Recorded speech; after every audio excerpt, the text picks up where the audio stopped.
तो भाई लोग कैसे हो। आज मैं आप लोग के लिए एक हॉरर स्टोरी लेके आया हूँ, मौत की नींद। चलिए कहानी स्टार्ट करते हैं।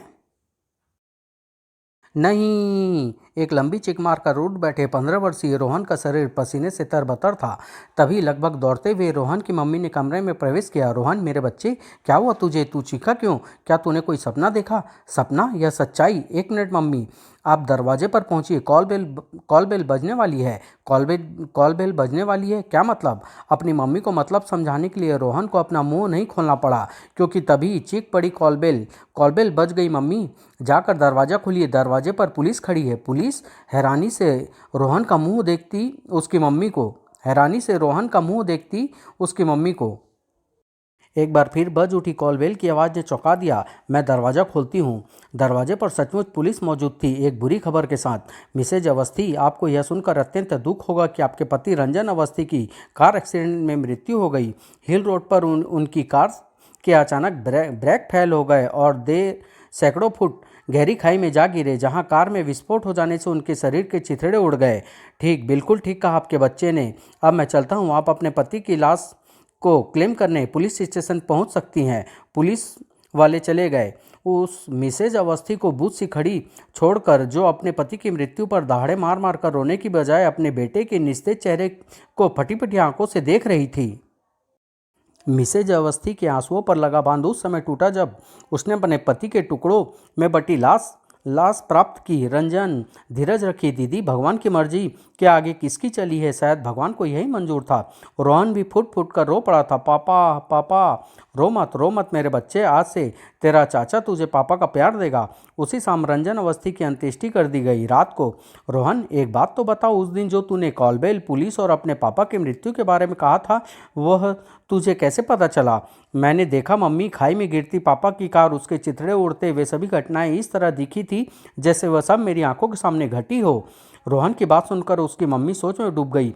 अजीब संयोग है, जो घटना कुछ देर पहले घटी हूबहू रोहन के सपने में आई। लेकिन क्या यह सचमुच संयोग मात्र है? इस घटना के कुछ दिन बाद एक दोपहर अचानक, मम्मी, क्या हुआ? रोहन अपनी उखड़ी हुई सांसों को काबू करता हुआ बोला। रोहन, चाचा के घर चलिए मम्मी, उनके साथ एक बड़ी दुर्घटना घट गई है। उनके घर बहुत से लोग इकट्ठे हुए हैं।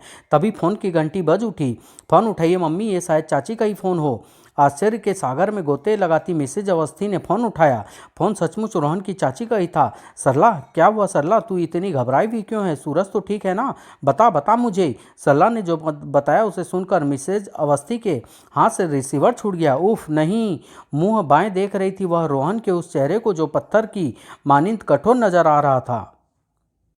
कुछ देर बाद, दीदी, आपके देवर हम सबको छोड़कर चले गए दीदी। उफ उफ, कैसे कैसे हुआ ये? चाची आपको कुछ नहीं बताएगी मम्मी, मैं बताता हूँ यह सब कैसे हुआ। मानो शून्य में खोता हुआ बोला रोहन। चाचा ने जिस मल्टी स्टोर बिल्डिंग को बनाने का कॉन्ट्रैक्ट लिया हुआ था, मरने से कुछ देर पहले चाचा वहाँ टेम्परेरी लिफ्ट के पास खड़े होकर निर्देश दे रहे थे कि ये टेम्परेरी सेट की हुई लिफ्ट है, इससे इतनी सारी ईंटें एक साथ ऊपर पहुंचाने में खतरा हो सकता है, इसलिए इन ईंटों को 2 चक्करों में ऊपर भेजा जाएगा। चलो लिफ्ट में ईंट भरो। लिफ्ट में उसकी क्षमता अनुसार ईंटें भर दी गई। फिर लिफ्ट स्टार्ट करो। अच्छा साहब। लिफ्ट स्टार्ट हुई और मंथर गति से ऊपर की तरफ बढ़ने लगी, लेकिन बीच रास्ते में ही, अरे लिफ्ट को क्या हुआ? वह रुक कैसे गई? मैं देखता हूँ। लिफ्ट रुकने का कारण जानने के लिए चाचा ठीक लिफ्ट के नीचे आ खड़े हुए। मुझे तो कोई गड़बड़ नहीं दिख रही, फिर रुक कैसे गई लिफ्ट? लिफ्ट ठीक लिफ्ट के नीचे खड़े चाचा नहीं जानते थे कि उनकी मौत उन्हें वहां खींच लाई है।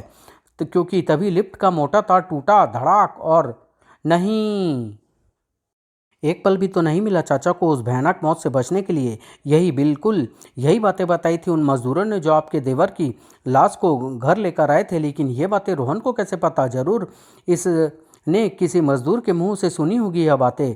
ऐसा नहीं है, रोहन को ये बातें किसी और जरिए से पता चली है, और वह जरिया इसका सपना। लेकिन ये सपने रोहन को कैसे आते हैं? इस रहस्य को जानने के लिए मैं रोहन को किसी मनोचिकित्सक के पास ले जाऊंगी। सालों से देश विदेश में के हजारों मनोविज्ञान और मनोवैज्ञानिक सपनों की दुनिया में समझने के प्रयास में लगे हैं, जिसमें वो पूरी तरह सफल तो नहीं हो पाए हैं, लेकिन उन्होंने यह सिद्ध कर दिखाया है कि जब हम सो जाते हैं तब भी हमारा दिमाग कार्य करता रहता है। ज्ञान चेतना की परतों के नीचे अवचेतन की एक अथाह गहराई है, जहां हमारे सारे विचार सामान्य हो जाते हैं। ये विचार निद्रा अवस्था में जब हमारा मन और मस्तिष्क विश्राम कर रहा होता है, हमें उस अपार निधि की झलक दिखाता है। यही स्वप्न लोक कहलाता है। वैज्ञानिकों का मत है कि शायद सपने देखते हुए हम एक ऐसी अवस्था में पहुंच जाते हैं जो कि भू भूलोक के समय आयास से परे है, और इसी वजह से हम भविष्य देख पाते हैं।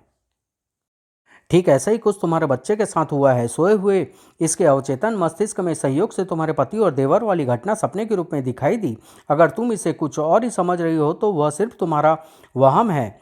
मनोवैज्ञानिक डॉक्टर सुधीर मेहरा की दलील मिसेज अवस्थी के दिलो दिमाग में उठते भय के तूफान को शांत नहीं कर पाई। मुझे आपकी बातों पर यकीन नहीं आता डॉक्टर। जाने क्यों मुझे ऐसा लग रहा है जैसे हमारे पूरे परिवार पर इन सपनों की वजह से कोई बड़ी विपदा आने वाली है। मैंने पहले ही कहा है मिसेज अवस्थी, यह आपका वहम है। जो हुआ है वह विधि का विधान था। उसमें न तुम कुछ कर सकती हो न मैं। इसलिए बच्चे को घर ले जाकर इसे पूरा आराम कराओ। इसे आराम की सख्त ज़रूरत है। रोहन की तरफ से पूरी संतुष्ट होकर रोहन को लेकर वापस घर लौटी मिसेज अवस्थी। दीपा अभी तक स्कूल से नहीं लौटी। नहीं बीबी जी, उसने टेलीफोन करके कहा है कि मैं आपको बोल दूं कि वह आज देर से घर लौटेगी क्योंकि उसे स्कूल के ग्रुप के साथ साइंस एग्जीबिशन देखने जाना है। मैं सोने जा रहा हूं मम्मी, मुझे बहुत तेज़ नींद आ रही है। नींद? लेकिन ये तो तुम्हारे सोने का समय नहीं है रोहन। तुम पहले तो कभी इस समय नहीं सोए, फिर आज अरे चला गया। पता नहीं मम्मी क्या बात है, आज इस समय बहुत तेज़ नींद आ रही है। अपनी मम्मी को हैरान खड़ी छोड़कर सीढ़ियाँ चढ़ता चला गया रोहन। और अपने कमरे में रोहन, कमाल की एग्जीबिशन है। विज्ञान के कई प्रयोगों को यहाँ चमत्कारी ढंग से दर्शाया गया है। और सबसे ज़बरदस्त यह रोबोटिक हाथों का जोड़ा देखो तो, कैसे अपने हाथों में थमी एसिड के बिकरों के एसिड को उलट पुलट रहा है। आओ इसे और नज़दीक से आकर देखते हैं। नहीं दीपा रुक जाओ, उसके पास जाना ठीक नहीं। अपनी सहेली के रोकने के बावजूद भी दीपा उन रोबोटिक हाथों के पास पहुंच गई। कितने शानदार हाथ है, वाह। अचानक चौंकी दीपा। अरे ये क्या, ये हाथ धीरे धीरे ऊपर कैसे उठते जा रहे हैं? अगले ही पल जो हुआ उसका किसी को सपने में भी गुमान न था। Oh my God! जल बिन मछली की भांति तड़प उठी दीपा। ज़्यादा देर नहीं लगी उसे लाश में बदलने में। इधर रोहन के कंठ से निकली उस नहीं ने घर के जर्रे जर्रे को कपा कर रख दिया। नहीं! मिसेज अवस्थी के चेहरे पर दहशत का समुद्र लहलहाने लगा। फिर तूने सपना देखा रोहन? कौन कौन बना तेरे सपनों का शिकार इस बार रोहन? दीपा दीपा मम्मी नहीं, शून्य में ताकते हुए बोला रोहन। ठीक तभी घर के बाहर आकर रुकी वह एम्बुलेंस जिसमें मौजूद थी दीपा, एक विवश लाश के रूप में। दीपा नहीं! लगातार घटी इन घटनाओं से मिसेज अवस्थी को पागल सा कर दिया। आखिर ये क्या हो रहा है? हमारे परिवार के सदस्य एक एक करके मौत के मुंह में समाते जा रहे हैं। क्या रहस्य है ये? मुझे इस बारे में भी डॉक्टर से बात करनी होगी। मिसेज अवस्थी ने तुरंत डॉक्टर सुधीर मेहरा को फ़ोन मिलाकर उन्हें सारी बात बता दी। सारी बात सुनकर वे चिंतित स्वर में बोले, आपकी बातें निर्मूल भी हो सकती है मिसेज अवस्थी, लेकिन फिर भी उन्हें नज़रअंदाज नहीं किया जा सकता। आप ऐसा कीजिए, रोहन की गतिविधियों पर निगाह रखिए, जांच कीजिए वह कौन कौन सी अप्रत्याशित हरकतें करता है। कुछ असामान्य दिखे तो फिर मुझे फ़ोन कीजिएगा। ठीक है। फ़ोन रखकर मिसेज अवस्थी रोहन के कमरे की तरफ चल दी। जाने रोहन अपने कमरे में क्या कर रहा होगा। अपने कमरे में रोहन जो कर रहा था वह सर्वथा अप्रत्याशित ही था। रोहन पूरे कमरे की परिक्रमा सी कर रहा है, लेकिन क्यों? दरवाजे पर चकित खड़ी मिसेज अवस्थी रोहन के कमरे में प्रवेश करते ही आश्चर्यचकित रह गई। मैं कमरे के अंदर घुस आई हूँ और रोहन को उसका पता नहीं चला। वह अभी तक उसी तरह परिक्रमा कर रहा है। क्या हुआ है उसे? मिसेज अवस्थी ने आगे बढ़कर रोहन को झंझोर डाला। रोहन रोहन क्या हुआ तुझे रोहन?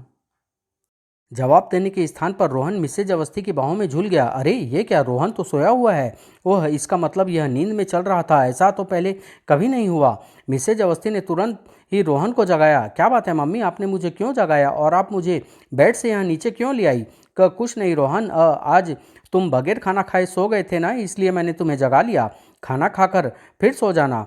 आओ मेरे साथ नीचे। नीचे हॉल में तुम 2 मिनट बैठना रोहन, मैं अभी तुम्हारे लिए खाना गर्म करके लाती हूँ। अच्छा मम्मी। किचन की तरफ बढ़ती मिसेज अवस्थी के दिलो दिमाग में अजीब सी उथल पुथल मची हुई थी। क्या कारण है रोहन द्वारा की जाने वाली असामान्य हरकतों का?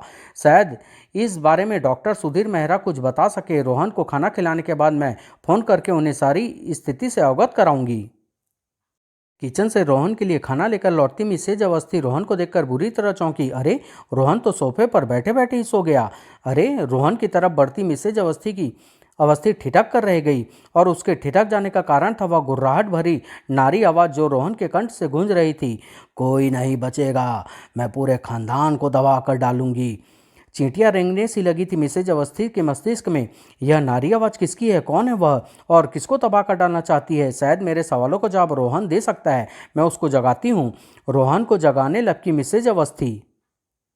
छत पर लटके उस भारी फानूस से अनजान थी जो अचानक अप्रत्याशित ढंग से हिलने लगा था। अचानक मिसेज अवस्थी का पांव खिलौना कार पर पड़ा। अरे! और पानी का भरा जग गिर जाने की वजह से रोहन हड़बड़ा उठा। वो ठीक उसी पल ओह छनाक! घबराया सा रोहन अपनी मम्मी तक पहुंचा। मम्मी आप ठीक न है? आप ठीक है ना मम्मी? हाँ मेरे बच्चे मैं ठीक हूँ। इस खिलौनों ने मुझे बचा लिया, लेकिन तुम इतने घबराए हुए क्यों हो? भयाक्रांत बोल उठा रोहन। मैंने अभी अभी देखा था मम्मी की छत का भारी फानूस टूटकर हमारे ऊपर गिरने वाला है। ओह, यानी तूने देखा कि हम दोनों की मृत्यु होने वाली है? हाँ मम्मी हाँ, यही एकदम यही देखा था मैंने। उफ! रोहन के सपनों में हमारे परिवार के सदस्यों की हत्याओं की घटनाओं का आना और उसके मुंह से गुर्राहट भरा नारी का स्वर गूंजना क्या क्या साबित करता है ये? अचानक मिसेज अवस्थी का मानो करंट सा लगा। इन बातों का मतलब कहीं ये तो नहीं कि रोहन पर किसी दुष्ट आत्मा ने कब्जा कर रखा हो जो हमारे सारे खानदान को खत्म कर देना चाहती है? मगर है कौन वो? मुझे इस विषय में तुरंत ही कुछ ऐसा करना होगा जिससे रोहन पर सवार आत्मा पर फिर किसी को मौत देने में सफल न हो पाए। और इसका एक ही उपाय है और वह यह है कि रोहन को सोने न दिया जाए। मिसेज अवस्थी ने एक खतरनाक निर्णय ले लिया। इसका असर जल्दी रोहन पर होने लगा। मम्मी मुझे नींद आ रही है। मम्मी मैं सोना चाहता हूँ। नहीं रोहन नहीं, तुझे सोना नहीं है, तुझे सोना नहीं है रोहन। अपनी माँ की जान के लिए, अपनी जान के लिए तुझे सोना नहीं है रोहन। हिस्टेरियाई सी हो गई मिसेज अवस्थी। लेकिन नन्हा रोहन भला उन बातों को कहाँ मानने वाला? मुझे नींद आ रही है मम्मी, मैं सोना तू नहीं सोएगा रोहन, मैंने कहा ना तू नहीं सोएगा। मासूम रोहन के कोमल गालों पर मिसेज अवस्थी ने थप्पड़ों की बरसात सी कर दी।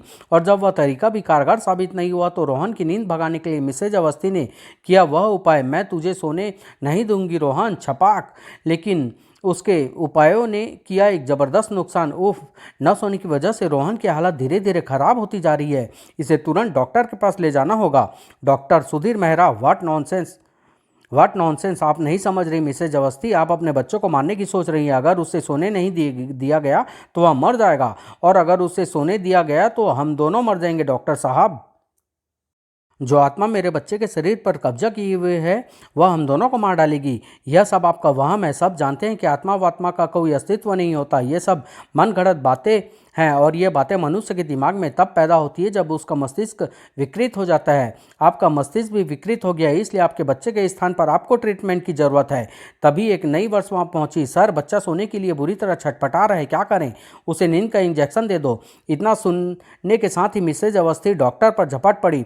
तुम मुझे और मेरे बच्चे को मारना चाहते हो डॉक्टर? मैं तुम्हारा मुंह नोच लूंगी। ओह, पकड़ो इन्हें तुरंत ही। छोड़ दो मुझे, छोड़ दो। मेरे बच्चों को नींद का इंजेक्शन मत दो। इन्हें ऐसे ही पकड़े रहना। इसकी दिमागी हालत ठीक नहीं है। मैं इसके लिए नींद का इंजेक्शन भर कर लाता हूँ। इधर डॉक्टर मिसेज अवस्थी को देने के लिए बेहोशी का इंजेक्शन भरने लगा। इधर नर्स रोहन को नींद का इंजेक्शन दे चुकी थी और पल भर में ही रोहन गहरी नींद सो गया।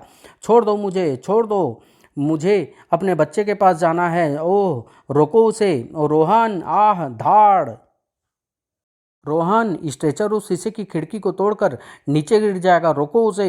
रोहन, छनाक भच्चाक! मम्मी! क्या हुआ बच्चे, क्या हुआ?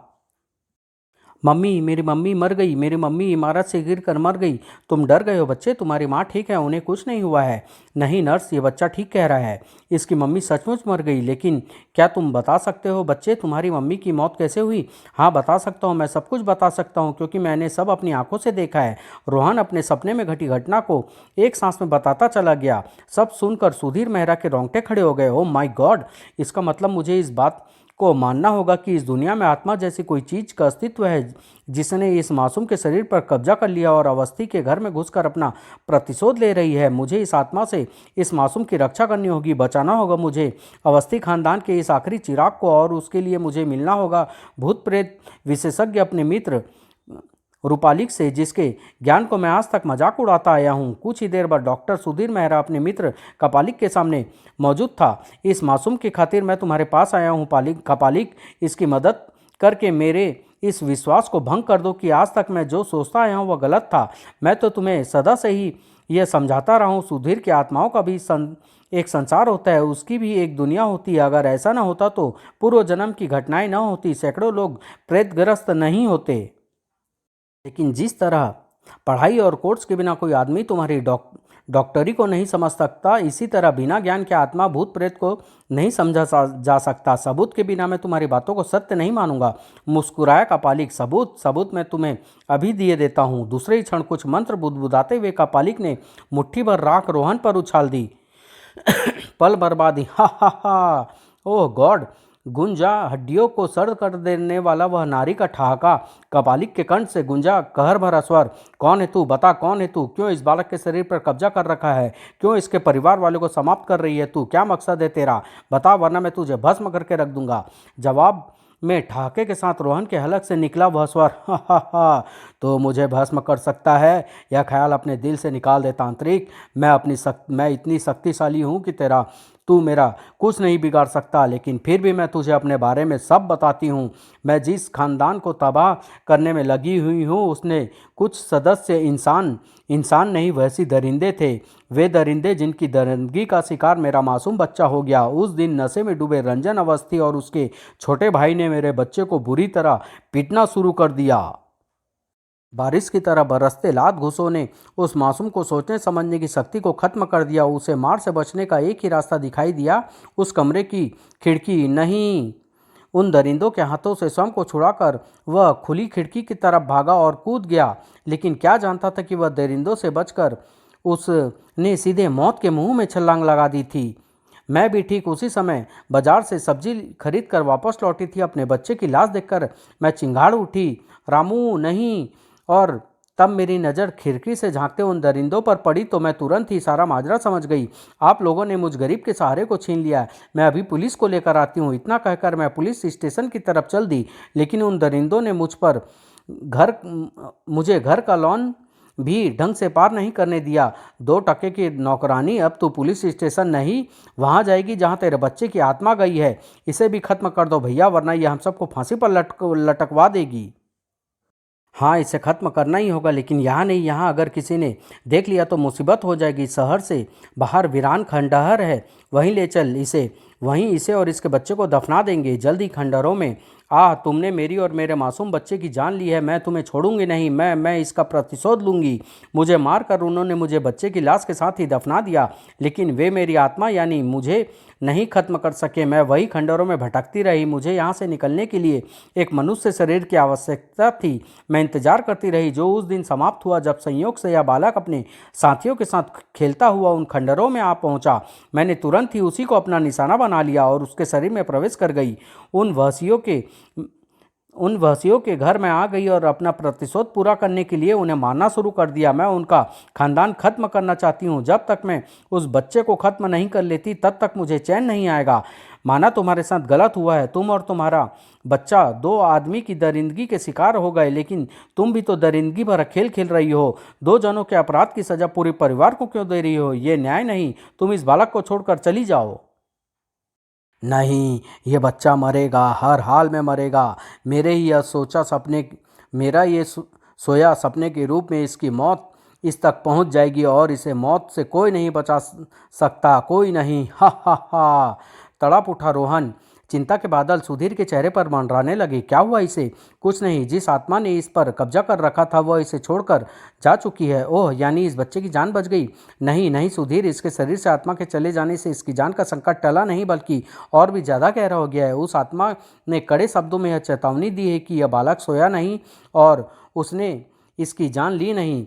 इसकी जान बचाने के लिए इसे सोने नहीं देना है। सुधीर, ऐसा कब तक चलेगा? कपालिक, बच्चे को नहीं सोने दिया गया तब भी मरेगा। कोई हल सोचो कपालिक। इस मासूम जिंदगी को बचाने के लिए कोई हल और सोचो। इसका तो अब एक ही हल है सुधीर। शहर से बाहर स्थित खंडहर में जाकर उसके और उसके बच्चे के शरीर को ढूंढकर उसका विधिवत अंतिम संस्कार कर दिया जाए। लेकिन यह काम लगभग असंभव है, क्योंकि प्रतिशोध की आग में जलती वह आत्मा इतनी अधिक क्रुद्ध है कि उस खंडहर की तरफ जो भी गया उसे मार डालेगी। इसलिए खंडहर में जाने का मतलब सीधा मौत के मुंह में जाना है। कौन इस अपरिचित बच्चे के लिए अपनी जान खतरे में डालेगा? मैं जाऊंगा उन खंडहरों में, मैं अपनी जान पर खेलकर इस बच्चे की जान बचाऊंगा। लेकिन बच्चे की नींद की समस्या क्या क्या करोगे? मैं इसे अपने साथ ले जाऊंगा। जल्दी ही शहर से बाहर जाने वाली सड़क पर तूफान सी दौड़ती इस कार में। अंकल, मैं सोना चाहता हूँ, मुझे नींद आ रही है। नहीं रोहन नहीं, तुम सोगे नहीं। एक तो रोहन कई दिनों से जागा हुआ है, ऊपर से इस पर नींद के इंजेक्शन का प्रभाव खत्म नहीं हुआ है। इसलिए मैं अपने प्रयासों से इसे कुछ देर ही सोने से रोक सकता हूँ, और इसी कुछ देर में मुझे खंडहरों में पहुँचना है। जैसे जैसे सुधीर मेहरा सोचता जा रहा था, वैसे वैसे उसका पाँव एक्सीलेटर पैडल को दबाता चला जा रहा था। अचानक भागती कार के टायर सड़क पर दूर दूर घसीटते चले गए। कारण था सामने सड़क पर लगा हुआ ट्रैफिक जाम।